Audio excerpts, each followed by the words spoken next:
Hello everyone, it's time for another edition of Adventures in Careerland.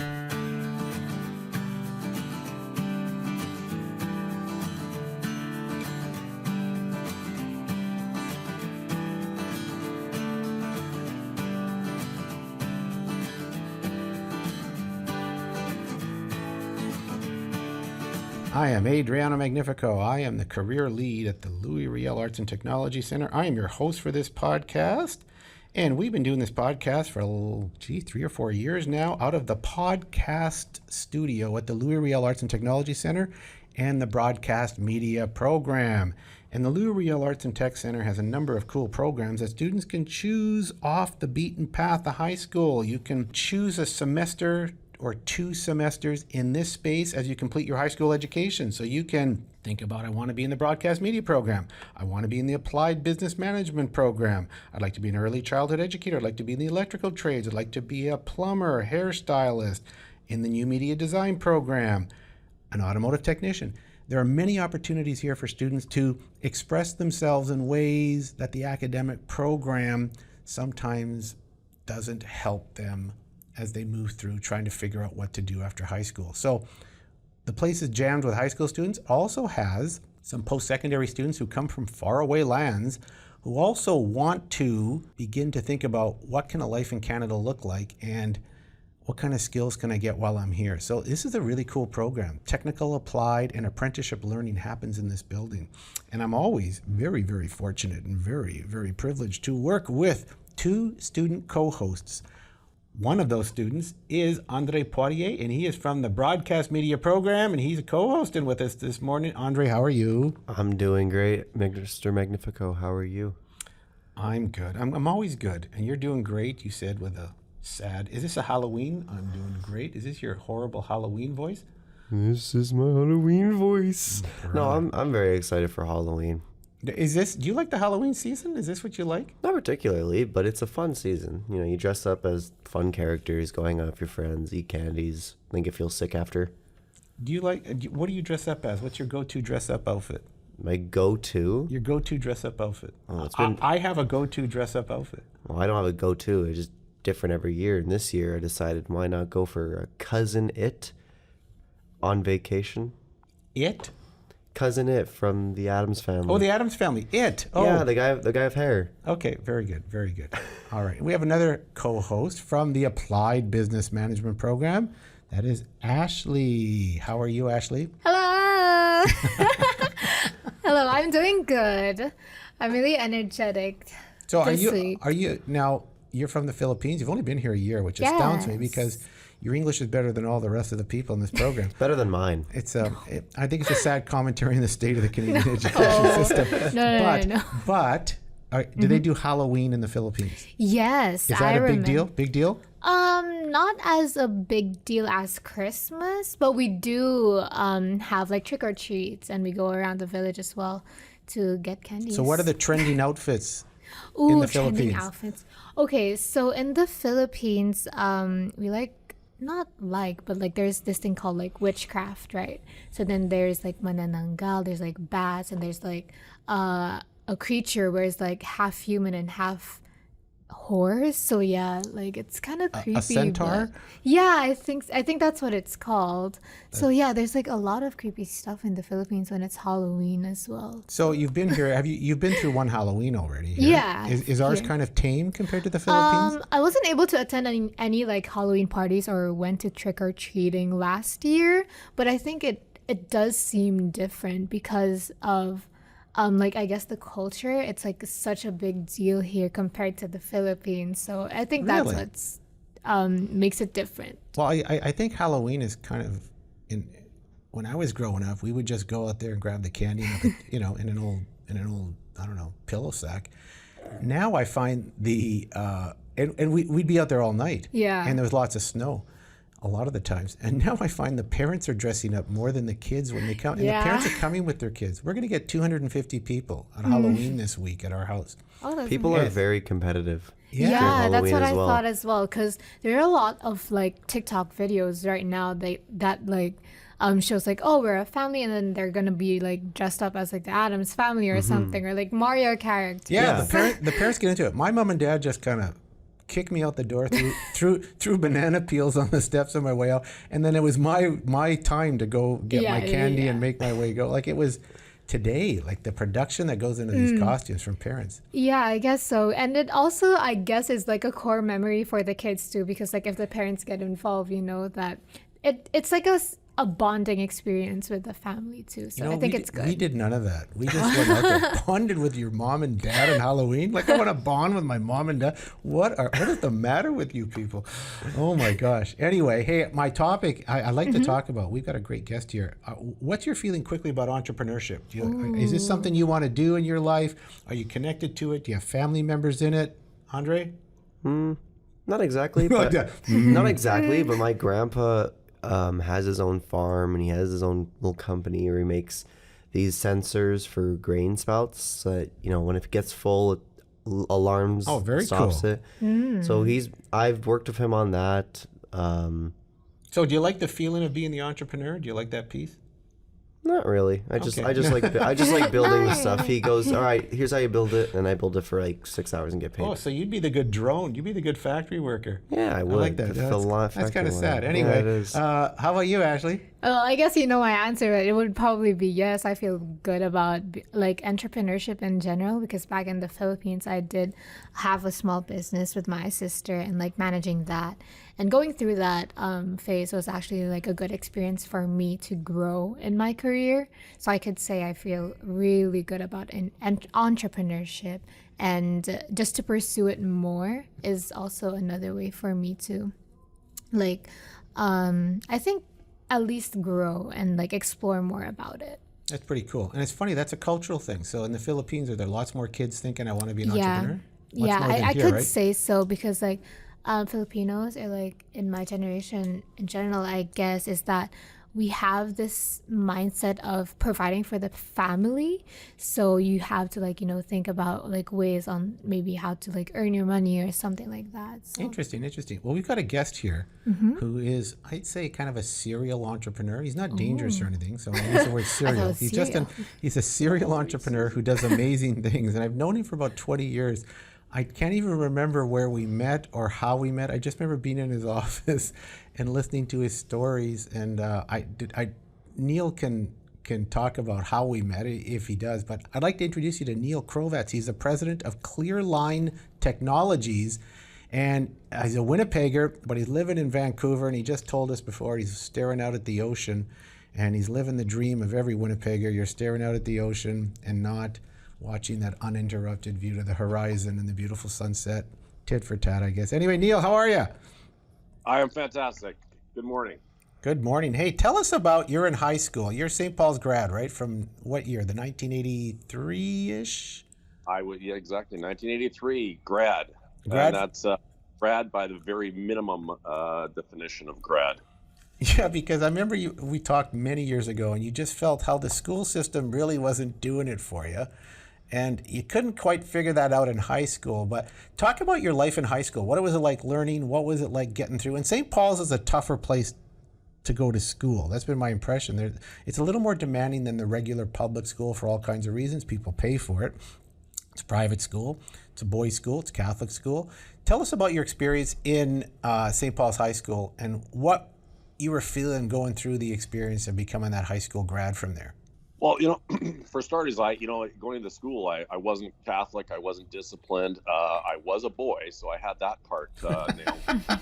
Other than that, I was perfectly set up for failure. I was 100% non. I think I was once determined to be terminally non-compliant. So to go to a school like that, a lot of times people think it's going to beat that into you as a kid.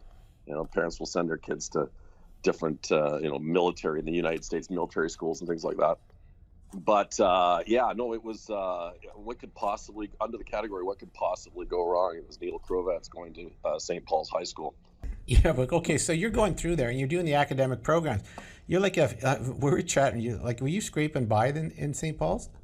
Oh yeah, I could do. I was an expert at getting as close 250 without going under. And And I love 50 because I always say to students, when you get a 50%, remember you're half wrong all the time. Well, you know, and in fact, in grade 12, a teacher invented a new grade for me. It was I got my report card, and it was a 50R, and I was like, what the hell's a 50R? And as it turns out, what it meant was it was a 50, and the R was for reread. And what it was the teacher's way of telling me, listen, you shouldn't have made it, but we really don't want you here anymore. So I reread your and gave you a 50. And that was his way of giving his little anger back at me for being such a crappy student. But how are you feeling in that environment when you feel like you're watching all these guys? St. Paul spits out a lot of doctors and lawyers and the Chipmans and the owners of True North and all these kinds of people who are highly successful. And it's a great school. Don't mishear me on any of that in many ways for a lot of people. But how do you feel as a person going through that and watching all these people around you succeed? Sometimes almost you would perceive as effortlessly sometimes. Yeah, and that is it. And it's frustrating because you don't understand why you can't be as effortless as they are. And you're distracted, and you're not really engaged in the school, and you don't enjoy the school for that. Now, luckily, I was a good athlete, and I was a fairly socially extroverted individual. So those sides of things, I could fulfill my school years and have fun and enjoy my school. But if it was based on scholastics, that wasn't going to be too good for me. And it's because at the time you just think that you're just not that. The teachers tell you you're not that smart, and you're kind of ridiculed, and you're by the disciplines of the school, and the rewards of the schools are never yours. And it was funny because in grade 11, I actually had a teacher who I love this teacher. He's fantastic. And he taught political science. And it was all theoretical, and we were discussing who was going to win the election, et cetera. And I got a 97 in that grade. And, you'd think the school would have sat there and going, wait a minute, what the hell? Why is this guy? So did they call the teacher into a room and say, what's going on here? Actually, they fired him next year. Did they? That's the true story. They fired him next year because he didn't fit in with their way of teaching. Are you kidding? But what it was fired me because it was all about the way I think, and I have a memory that's not rote. I don't subscribe to rote memory. And if you guys have heard the difference between rote and what I have conceptual memory and associative memory, and that's what comes with being, I'm a random mind, so that's where my memories or my abilities are in memorizing, whereas rote memory is something that's almost impossible for me. So and all school is taught in factory style using rote memory. So for me to be able to get through without having, it's kind of like going into calculus and not being allowed to have a calculator, and the other kids are. And so you have to find your way to adapt around it, because otherwise you're just going to fail. So we look for, guys like me find very creative, adaptive things to help us, tools to help us get around the fact that we're playing with the deck stacked against us, and without all the tools that some of the other kids have. So why isn't the school system helping you with your random mind? Why? There must be something in the school where you're given a chance to extend, to think, to critically and analyze. Like what's holding you back there, or how is the system holding you back? Well, if you look at how schools were created, they were created after the idea of a factory, and the Ford factory was actually like one of the icons of the way they people looked at as perfection in manufacturing, and they looked at kids as being manufacturing style. So the way they do it, schools were all done in you're all in lines in your desks, your standardization, sort of like products on an assembly line. We were expected to meet uniform standards, and emphasis was on learning the same things at the same pace with little room for any kind of creativity. They had rigid schedules. School days were segmented, and there was the hierarchical structure where teachers and administrators were to be like managers and supervisors, and we were expected to follow instructions and adhere and focus on compliance and order. Well, like I said, that wasn't really my thing. And the way I think and the way I dream has zero compliance to it. It's free thing. It's a free flowing way that I do. And I'm not unique to this. I'm not the only one like this. And I'm, any of your listeners that are there and going, holy crap, that's like me. Yeah, there's lots out there who are like this. Their schools today are a little bit better. Like, I'm listening to you talk about your program there and how the paths you can choose and, decide what you want to do and what best suits you. Well, there was none of that in St. Paul's. No way. No way. You could have to putting your own path was I would always have very creative take on what the suit and tie was to look like, which was most often I started sourcing it from the thrift store. My buddy and I started sourcing our own belief system on what it should look like from the thrift store, to the point where we ended up getting detentions when I think we really hit the anger button on the vice principal when we wore bowling shoes to school one day. But so now you remember. So you were in those detentions. Do you remember what they called those detentions? Yeah, they sure do. The jugs. The Justice jug. under God. Justice under God. And these guys, yeah, I think they still do it. Let's just weaponize the Bible into the structure of the school and make everybody. So now everybody's against me. I have God against me. I have the principals against me. I got everyone against me. So you eventually leave this place. That's you were doing some sports. Now, just for all the listeners out there, you're a fairly tall person. Was it reasonable to say you played basketball? No, actually. Okay. Yeah, but I'm 6'6", but I was a hockey player, and I was a very competitive hockey player. As I played AAA or Tier 1 or whatever they call it today. Oh, and that's how you get identity, eh? And so those are great moments for students to, as they meander and seek their places. Where do I fit in? How can I be comfortable? Hockey was that place then when you were growing up? Yeah, and I look at it in this in writing this book that I'm writing all about randoms and sequentials. I write about the fact that if you don't have something to be proud of growing in school, it can be very limiting in your life, and very it could just sort of put you into a position of your own where you're by yourself and you're isolated. Isolation can lead to all sorts of bad things. But if you're not good at sports, or you're not good socially, and you suck at school, school is not going to be a good place, because everybody needs to have some pride in what they're doing and be able to have some self-worth. And school only ranks it on those three things. So if you're not really good at any of those three things, it can be very difficult. Hey, that's a great point. School can be a lot of things to a lot of people, and I think it's slowly trying to morph into that space where we value wherever you're at. And in the old days, I felt that way too. It's an academic program and you got to achieve. And I remember if you failed a test, I felt awful doing it when I failed a test or something, and moving on. I say you just didn't do it enough. Being Adriano, you didn't do it enough. After you do it a whole bunch of times, it starts to feel okay. Yeah, the kind of success they want. Yeah, you're right. As I got more successful at the academic program, I suddenly got more friends. I don't know how that worked. Anyway. And even in like the modern day, for me, I'm not good at sports. I don't play sports very often. I played in the badminton team, but that wasn't very long. I'm not that good academically, especially for like the maths and sciences and stuff. I can get by them, but like you, I kind of get to that waypoint of 50%, and they kind of don't want me to fail. They don't want me to fail because they just want to keep me moving, but they're not happy with how low I was. I feel like ATC was also a little bit of an opening for me, and I like how this is a thing. I mean, yeah, you stepped off the path, Andre. Yeah.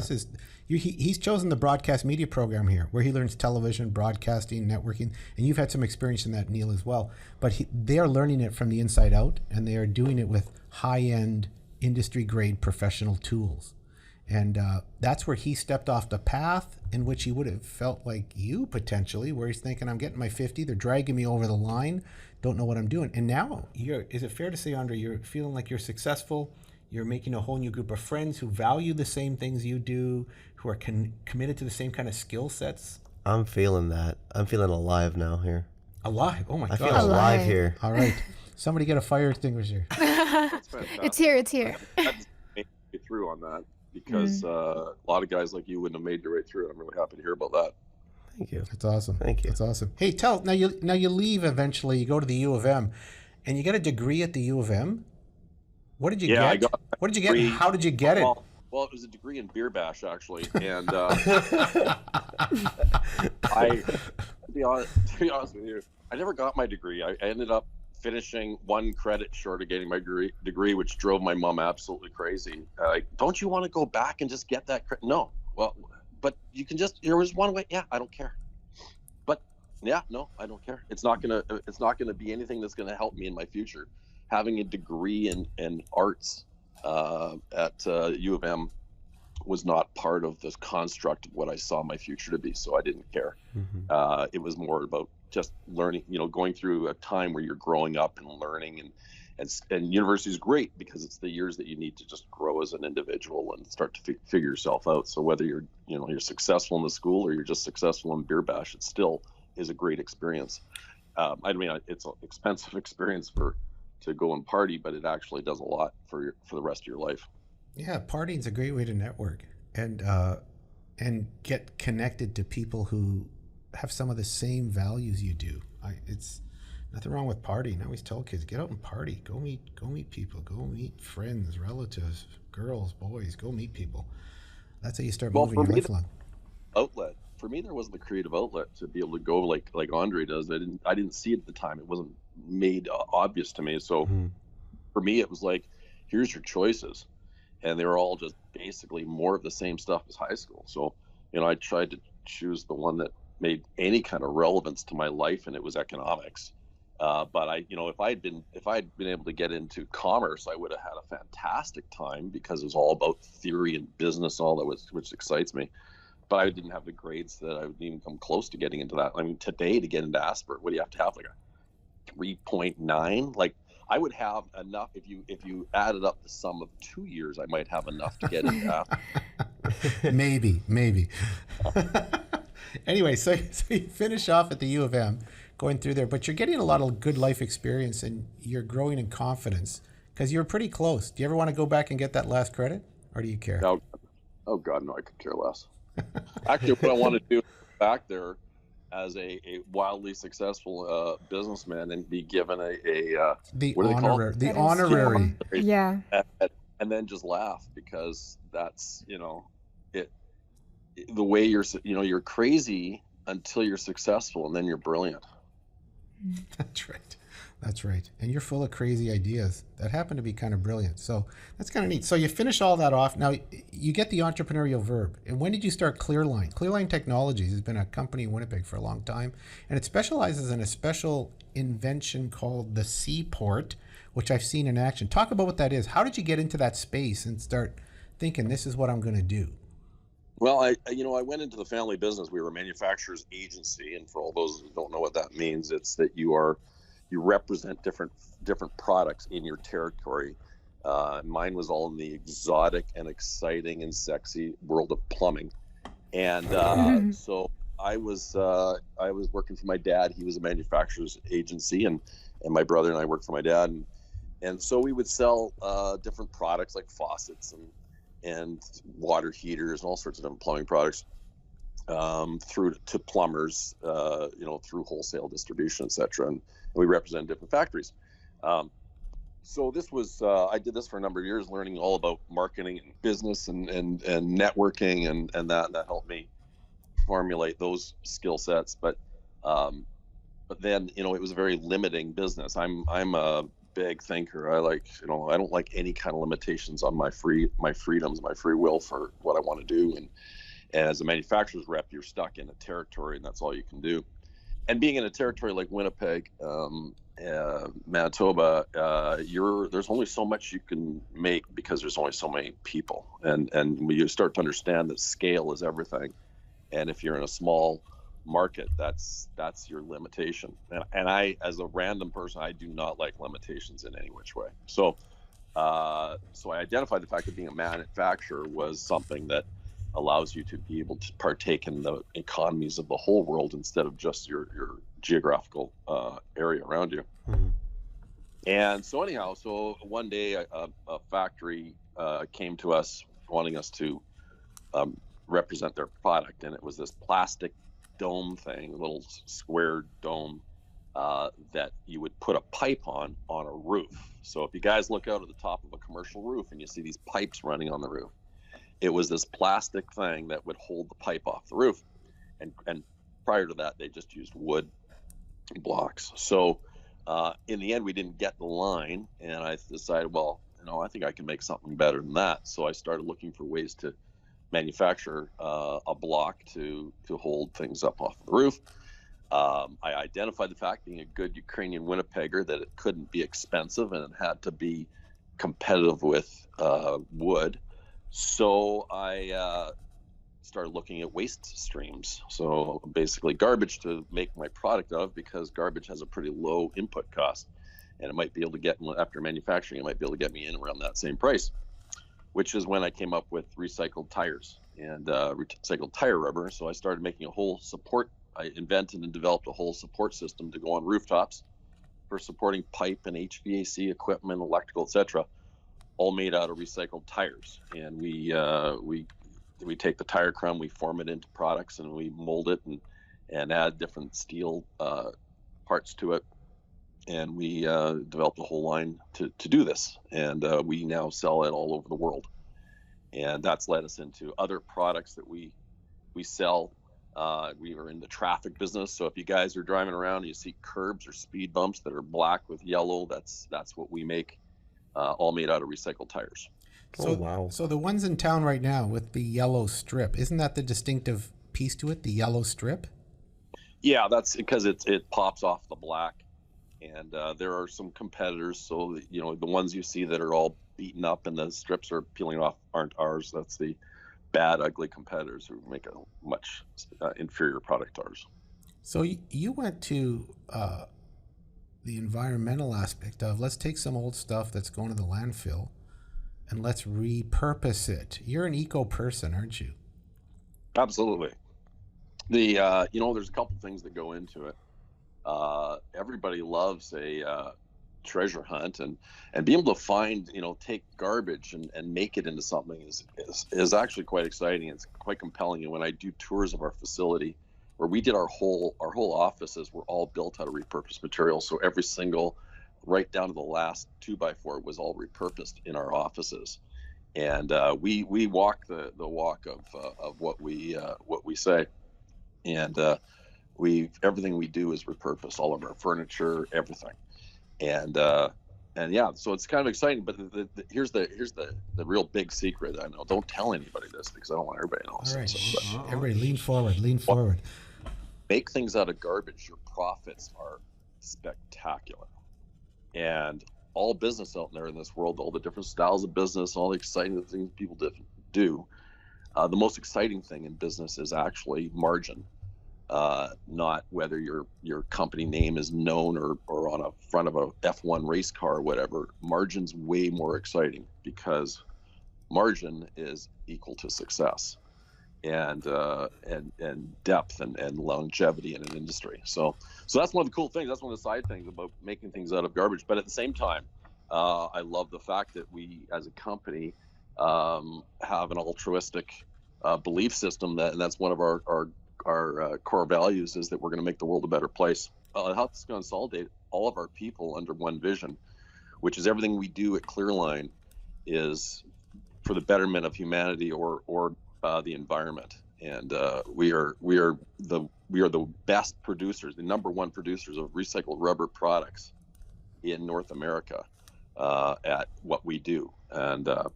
And to be the best at something is always the way you should be looking to end up. It sounds like your company is taking the first steps that most companies probably should be doing, because with a lot of bigger companies, you have all this waste, you have all this stuff they make, and they waste a bunch of stuff. But more companies should be taking what it's not being used and making more with that. And I feel your company is like the stepping stone, the beginning of it to start a push for that kind of manufacturing style. And I really like that a lot. Well, and that's interesting because I was thinking as you were mentioning, Andre, that you weren't really all that excited about entrepreneurship, but entrepreneurship is something that would excite you tremendously because it's creative and you're making something that's never been done before, and you're coming out of left field, as the sequential like to call it, and you're developing an idea and a concept, and you're seeing it come to the creative reality of a finished product, which is, you know, right up the alley of people like yourself who are in the creative space. And it's just, I'm more my creativity, I'm a random creative as opposed to a random artistic, and you know, the two are very similar, but one is more adapt to building mechanically structured things, and the other is more abstract. Well, I actually never thought of getting into entrepreneurship, but Neil, I think I might be into it now. Okay, wow, this is a total, oh my gosh, it's a revelation. That's It's a revelation. It's a story change. Neil, he's climbed a mountain, you were on top of it, and you spewed the information. One of my personal goals, Andre, is to inspire people to do better and to inspire the world of business, like you just said. Like, my goal is to inspire other companies. If this little company out of Manitoba started I started my whole company for less than $1,000, and now I've got a company that's worth upwards of $100 million. And wow, it is a company that was started by me, by myself, cutting up rubber curbs and making them into a block and taking them to market. And because what I did was I found a company, and here's the good, the good Winnipeg story. I found a company out of Montreal that was making curbs. Like before I started making curbs, that the curb thing wasn't my invention; it was the product on the roof. But I took those curbs and I cut them up, and what it was is they were too expensive for me to buy and do it. It was going to come out as too expensive. So, again, being the good Winnipegger, I found out the guy gave me a deal on seconds. So I bought up all of his seconds, and I made it out of those because then I could come in at a price that actually made sense. And that's how I started this business. I bought a pallet full of seconds, and I added a bunch of steel to them. I went to market and I had printed some brochures off of a printer instead of going to the mass production, which is too expensive. And I didn't buy molds and all that until I actually had a business that was operating, and then I could afford to buy molds and make my own product and that. So the creativity on that is everything, and looking outside the way that normal people think, and that's where the creative people in this world do make a difference. Everybody does, and I don't want it to be like the sequentials don't have a part in this, and they have a fantastic part to play. And I always, whenever I talk about random minds and how we're, our creativity and all that, and how we change the world, the big part of this is that a lot of the sequentials think that I'm saying something bad about them without saying anything, and it's not true, because there's a great need for sequential structure around the random mind. Absolutely. But the random mind develops. So both have an amazing part, and without my assistance and without my my chief operating officer, there's my business won't be successful. But I just need to lead the vision in that, and show us where we're going, and let them catch the fish that I'm throwing over my shoulder, and make sure that they're cleaned and cooked and put on the table for everybody, metaphorically speaking, of course. Yeah, speaking of your chief operating officer, I was just thinking about, did you have any support systems while you were creating this business? Support meaning, did I have an income while I was doing this? Like mentors as well. People, mentors? Yeah, mentors. Motivation. I read a bit. I was in a business group called Young Entrepreneurs Organization, and I would go to conferences and listen to speakers. So I was always thirsty to hear other ideas and stuff, and cross over ideas from something completely unrelated, which is one thing that randoms do really well, is we can draw parallels to something that's completely unrelated, but unbelievably perspicuous to the what you're doing. And I know you guys just sat there going, what the heck is he talking about? What's this perspicuous? There's a long story behind this, but it's a word I found which means a perfect analogy to explain and make the concept lucid. And so you can write that word down and use it again for fun if you really want to. But Any rate, so yeah, and that's definitely not a word that a 50 average in literature got in St. Paul's. That's for sure. But a lit person like Magnifico might understand. Oh, absolutely. I mean, just with the name Magnifico, that just says it all right there. It's funny how you talk about that analogy. I remember the Tiger's Den. You were part of the Tiger's Den Entrepreneurship Conference. Yeah. I do it online now, so people can do videos and submit them and do different pieces so that we can get a bigger audience. And one of the pieces they have to answer is, what is your business analogy? You know? And that's one of the things that is an abstract, higher level thinking process that helps to define exactly who you are and what you're trying to do. I think that's pretty cool. And the perspicuous part about that is most super important for a person to understand, but most kids don't even think in that context. They're just own something, they don't know what they're trying to do, and they don't know how to move it. And sometimes that's where the entrepreneurship idea dies. Do you find that? Ideas can die quickly without the right kind of support. What do you think? Yeah, absolutely. Well, I mean, there's a couple things in here. Faith in yourself is big. And because there's dark days and there's a lot of ridicule that comes along with great ideas. My favorite saying, quote from Einstein, was, an idea, if at first not absurd, has little chance of success. And what that was dealing with innovation, because innovation is crazy. It always is crazy, because when you look at the definition of what crazy is, it's doing something no one's ever thought of before. And if you've never thought of it before, it's crazy. And again, like I said earlier, it's crazy until it's really successful, and then it's brilliant. So, there's that. It's developing the thick skin. I mean, there's the one thing I really, that sort of drives me, are these different little things that I've found in my life. Like, the evolution of innovation has 3 phases to it. The first phase is ridicule, where you come up with this idea and it's crazy and everyone thinks you're nuts. And then the second phase is debate, where it starts to get traction and people start to think, hey, wait, maybe this is an idea, and some people with actually validation come in and go, well, maybe. So it becomes a big debate. And the third phase is, after the debate's done and the idea is successful, it becomes self-evident, where everybody goes, it's obvious. Anybody should have been able to see that. We all accept that now as being for sure. And that's, if you look at that, that's the way all innovation happens. And I'll relate it to in the environmental movement, which, when the environmental idea came out first, the people are saying, hey, I think we got a problem with the environment. It was like, a bunch of, hippie, Birkenstock wearing, incense burning, whack job, pot smoking whack jobs were coming up with this tree huggers, right? Nothing that was really very nice to say about people. And those were the guys who were pushing it. So there was the ridicule. Mm-hmm. Well, then it got into the debate phase, where some scientists were picking up on this and going, maybe we should look at this, and maybe this is something that's actually has some merit to it. So they started debating it. And then all of a sudden, something happened in a matter of a couple of years, where all the scientists of the world came together and went, hey, wait a minute, we actually have something here. This is real. And they agreed. And at the same time, in the United States, the Republicans and Democrats actually officially agreed. And at the same time, Al Gore's movie came out called The Inconvenient Truth, which was shed a light and became very popular about what's really going on. And then all of a sudden it became self-evident. And everyone's like, well, yeah, we all know this now. Like, unless you've been under a rock or you've now been brainwashed by somebody else to say that it's all fake. But we all know it to be true.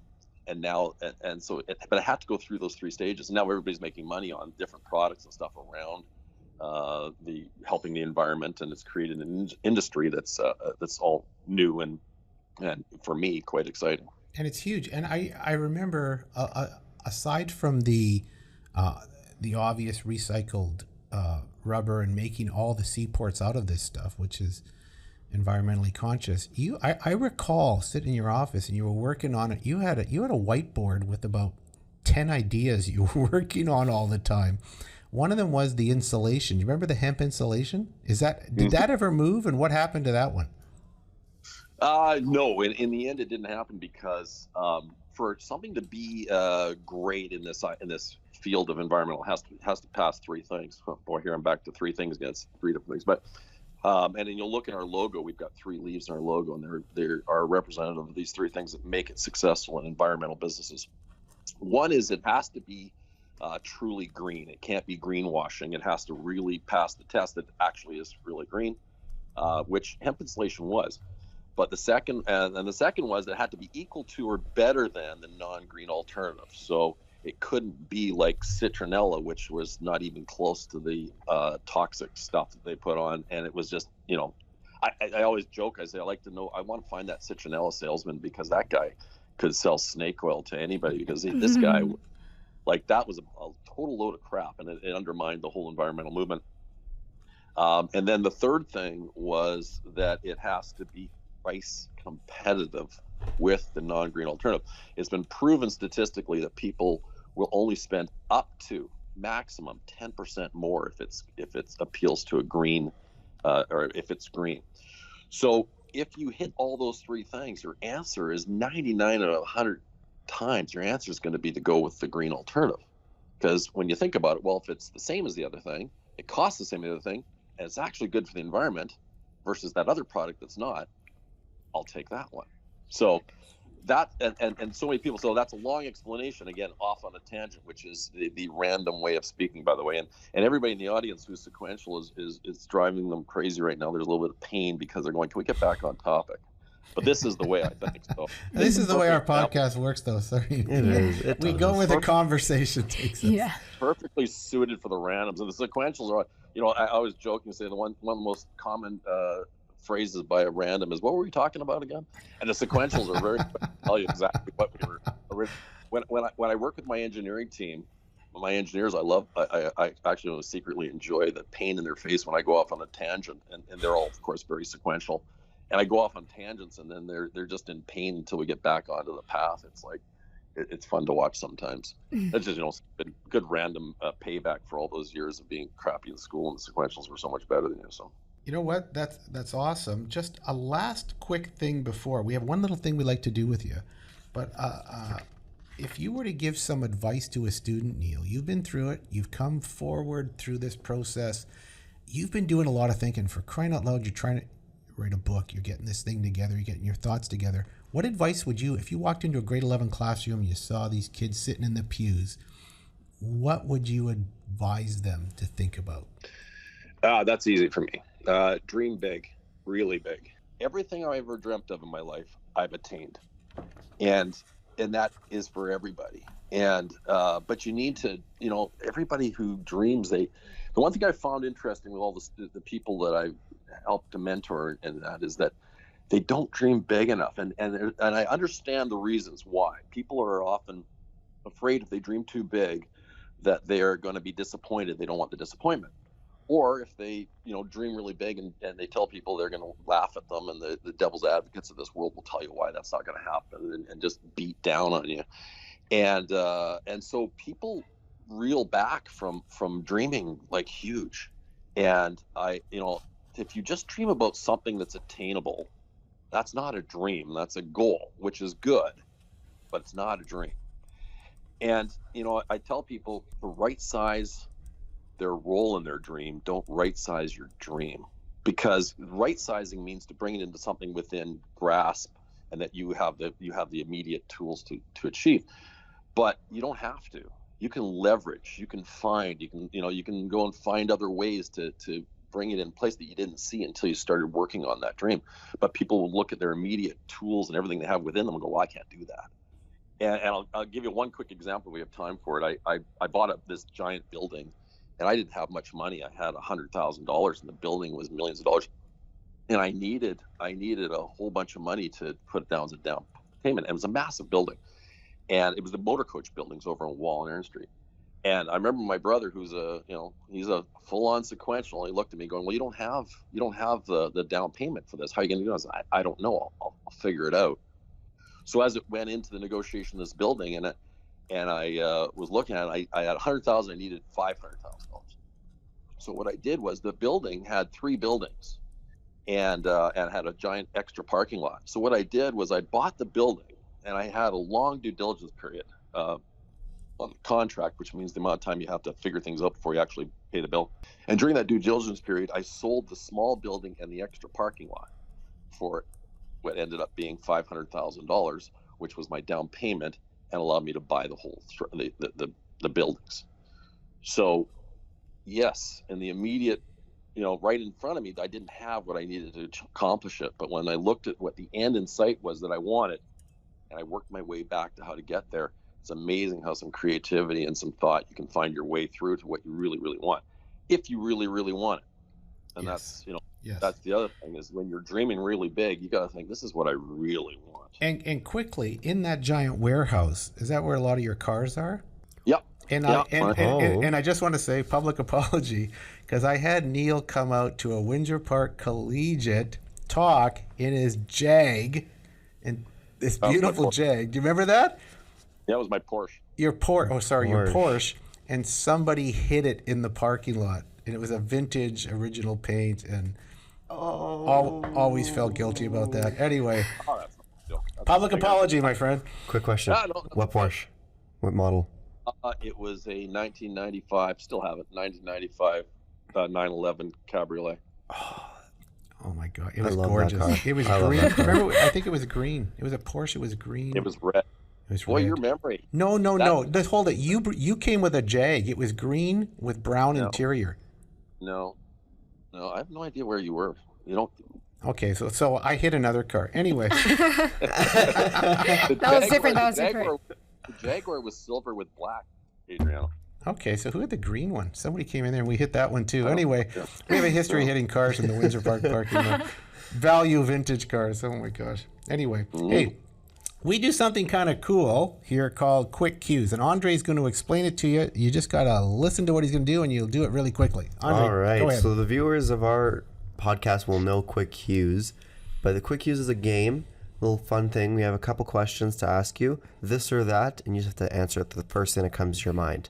For today's episode, it is quick cues Halloween edition. Neil, are you ready? Oh, I'm ready. I'm scared, but I'm ready. All right, let's do it.